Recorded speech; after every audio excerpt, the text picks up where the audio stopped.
Ήρθε η ώρα να σου πω 5 πράγματα να κάνεις πριν φύγεις ταξίδι, τα οποία είναι από μια, θα λέγα, άλλη οπτική γωνία.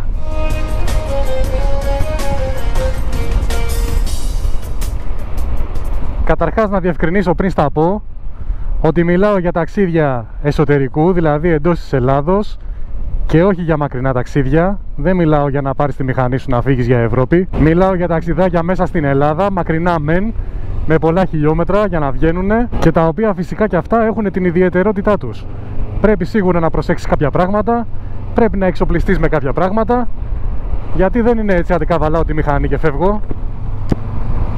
Απλά σίγουρα έχεις δει και σε άλλα motovlogging κανάλια και εξωτερικού και εσωτερικού που δίνουν συμβουλές για το τι να προσέξεις πριν από κάθε ταξίδι, τι να πάρεις μαζί σου πριν από κάθε ταξίδι κτλ.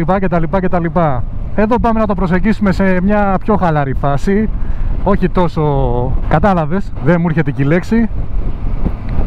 Οπότε πάμε στην κορυφή της λίστας πριν φύγεις για ταξίδι. Τι πρέπει να έχεις? Το σωστό εξοπλισμό. Τα έχεις ακούσει και τα έχεις ξανακούσει, το ξέρω. Τα έχεις ακούσει πολλές φορές. Σωστό εξοπλισμό, φόρμα, παντελόνια, σακάκια,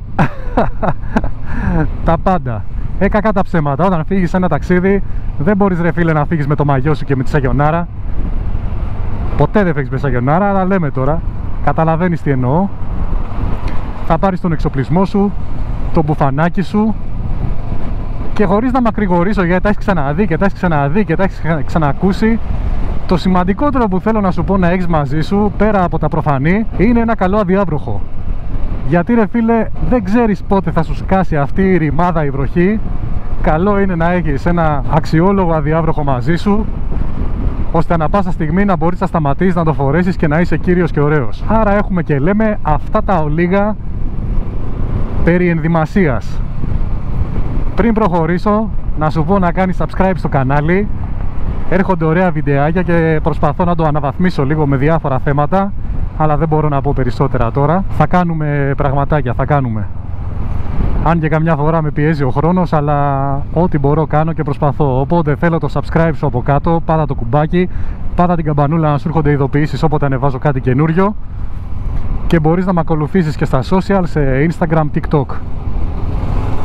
Πάμε παρακάτω λοιπόν και στο νούμερο 2. Όταν φεύγεις ένα ταξίδι μεγάλο, ακόμα και Σαββατοκύριακο, πρέπει να πάρεις κάποια πράγματα μαζί σου, έτσι δεν είναι? Πώς θα κοιμηθείς, να αλλάξεις, άμα γίνεις χάλια κτλ. Αν έχεις τη δυνατότητα και δεν έχεις μπαγκαζιέρα, θα παίρνεις ένα backpack στην πλάτη και πας.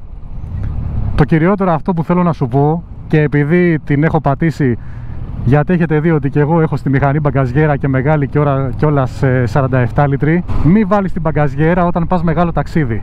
Δεν σου λέω για κοντινές αποστάσεις, φυσικά θα την έχεις, είναι και μεγάλη ευκολία, και παρόλο που και στο ταξίδι σου μπορεί να είναι ευκολία, καλό θα ήταν να μην την έχεις πάνω. Γιατί όταν θα βγεις σε εθνική οδό ή σε δρόμο που έχει πολλούς πλευρικούς αέριδες, και όχι μόνο, δεν είναι αναγκαστικό να είναι πλευρικοί αέριδες, έχεις ένα τραμπολίνο πάνω στη μηχανή πολύ ωραίο, νιώθεις ένα τρεμόπαιγμα. Εγώ τουλάχιστον προσωπικά το έχω.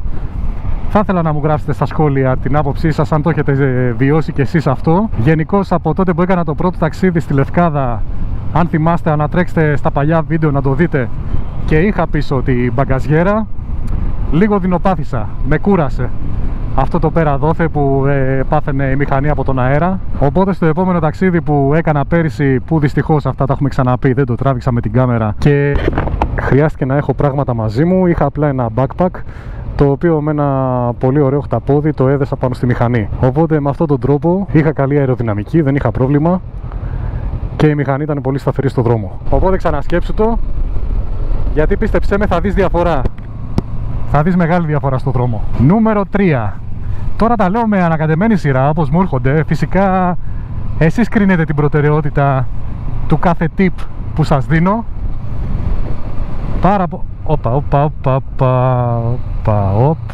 Όπα, και πάει και σιγά σιγά. Ξέρω τώρα όλοι θα με κράξετε, και που πας έτσι και τον πέρασες και κάνεις διηθήσεις. Τα έχω ξανακούσει. Δεν μ' αγγίζουνε πια, μάγκες. Λοιπόν, πάμε παρακάτω. Νούμερο 3. Όταν ετοιμάζεσαι να κάνεις ένα μεγάλο ταξίδι, φυσικά αυτό που πρέπει να προσέξεις είναι η υγεία της μηχανής σου, πέρα από τη δική σου που τη χρειάζεσαι για να φύγεις στο ταξιδάκι και να το απολαύσεις. Χρειάζεται και η μηχανή σου να έχει τη σωστή υγεία. Άρα τι χρειάζεται? Ένα καλό σέρβις. Φυσικά και το ξέρεις αυτό. Εννοείται δεν θα φύγεις έτσι με μια σακατεμένη μηχανή, θα πας να της κάνεις ένα σέρβις.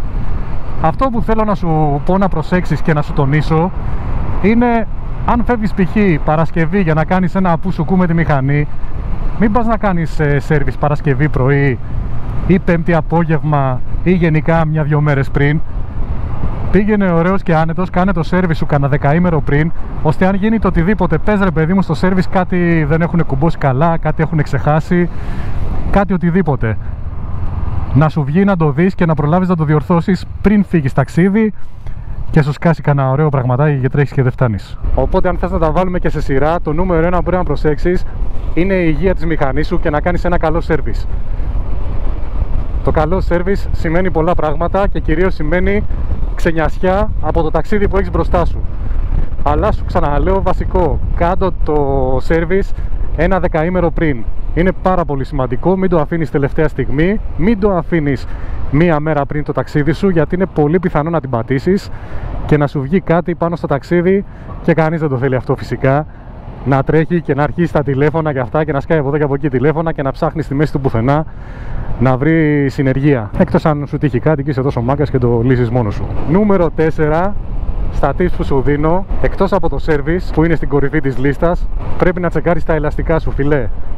Μην πας να φύγεις ταξίδι μεγάλο, να κάνεις 3-4 χιλιάδες χιλιόμετρα με ήδη φθαρμένο ελαστικό. Την πάτησες. Θα περάσεις από πολλές καιρικές συνθήκες, θα πετύχεις βροχές, θα πετύχεις πολύ ζέστη, τα ελαστικά ταλαιπωρούνται, καταπονούνται και αν έχεις ένα ήδη κατεστραμμένο ελαστικό δεν πρόκειται να σε βγάλει. Δώσε λίγα χρήματα, επένδυσε στη μηχανή σου και στη ζωή σου και βάλε ένα καινούριο ελαστικό. Και φυσικά πολύ σημαντικό, μην πας μεγάλο ταξίδι αν έχεις μπαλωμένο λάστιχο. Αν σου έχει σκάσει και έχεις κάνει μπάλωμα, ξέχνα το, μην το σκέφτεσαι καν. Πήγαινε, φτιάξ' το, βάλε ένα άλλο λάστιχο και τότε φύγε. Μπαλωμένο λάστιχο σημαίνει πολύ μεγάλες πιθανότητες να πάθεις μεγάλη ζημιά. Και καλά να είσαι σταματημένος, να πας την άλλη μέρα να πάρεις τη μηχανή και να το δεις πίτα. Μη σου γίνει τίποτα στο δρόμο με πολλά χιλιόμετρα σε καμιά εθνική οδό και σε κλαίει καμιά μανούλα και κανένας πατερούλης. Βασικό μάγκες, βασικό, προσέχτε τη μηχανή και τα λάστιχα.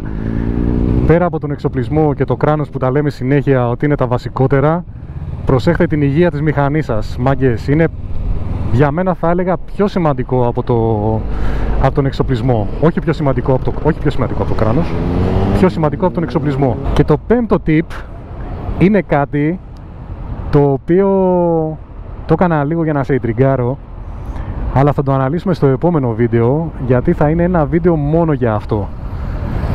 Δεν είναι απλό, ακούγεται αστείο, αλλά δεν είναι. Οπότε αφού έμεινες μέχρι σε αυτό το βίντεο στο τέλος και το είδες, κάνε υπομονή και την επόμενη εβδομάδα έρχεται κι άλλο βίντεο με το πέμπτο tip και πιο σημαντικό, το οποίο θα αφιερώσουμε ολόκληρο κεφάλαιο.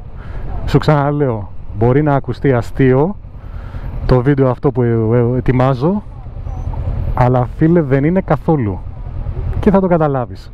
Θα αναλύσουμε πολλά πάνω σε αυτό.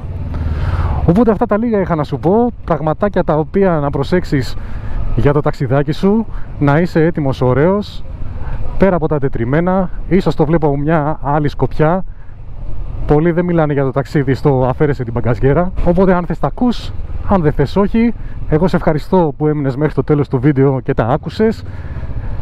Όπως ξαναείπα, κάντε subscribe στο κανάλι, γράψτε μου στα σχόλια τη γνώμη σας, τι κάνετε εσείς πριν φεύγετε για ταξίδι, τι προσέχετε, τι κοιτάτε ή τι δεν κοιτάτε, δεν ασχολείστε καν. Και please ένα like σε αυτό το βίντεο για να πάμε καλά και να έρθουν πιο ωραία πραγματάκια. Σας ευχαριστώ πολύ όλους που μείνατε, φιλιά, τα λέμε στο επόμενο.